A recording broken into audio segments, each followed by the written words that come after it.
Regina తల్లి కావడం ఏంటి అని కంగారు పడకండి, అసలు విషయం వేరే ఉంది. ఈ మధ్య హర్రర్ సినిమాల ట్రెండ్ బాగా ఎక్కువైంది. ఇది వరకు ఈ హర్రర్ సినిమాలు చిన్న చిత్కా హీరోయిన్లు హీరోలు మాత్రమే చేసేవారు.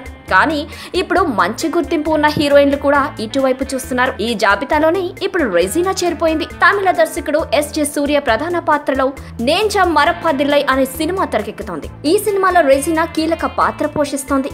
ఈ సినిమాకి సెల్వరాఘవన్ దర్శకత్వం వహిస్తున్నారు. తాజాగా ఈ చిత్రానికి సంబంధించిన ట్రైలర్ బయటకొచ్చింది. ఇదో సస్పెన్స్ హర్రర్ సినిమా. ఈ సినిమాలో రెజినా ఓ బాబుకు తల్లిగా నటిస్తోంది. అలాగే ఆమెది దెయ్యం పాత్ర. ఇక ఈ సినిమా కథ విషయానికి వస్తే రెజినా సూర్య భార్యాభర్తలు, ఓ బాబు కూడా ఉంటాడు. అనుకోని పరిస్థితిలో రెజినా పాత్ర హత్యకు గురవుతుంది. ఆ తర్వాత పిల్లాడి కోసం రెజినా ఆత్మగా తిరిగి వస్తుంది. సూర్య రెండో పెళ్లి చేసుకుంటాడు. ఆ బాబు సూర్య దగ్గరే ఉంటాడు. అసలు తన హత్యకు కారణమేంటి, హత్య చేసిన వారిపై పగ ఎలా తీర్చుకుంటుంది అన్నది తెరపై చూడాల్సిందే. ట్రైలర్ ఆసక్తికరంగానే ఉంది.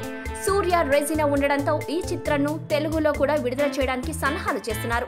రెజినాకు ఇది తొలి హర్రర్ సినిమా. ఇప్పటి వరకు రెజినా హర్రర్ సినిమా చేయలేదు. మరి మొదటిసారిగా చేస్తున్న ఈ సినిమా రెజినాకు ఎలాంటి ఫలితం ఇస్తుందో చూడాలి.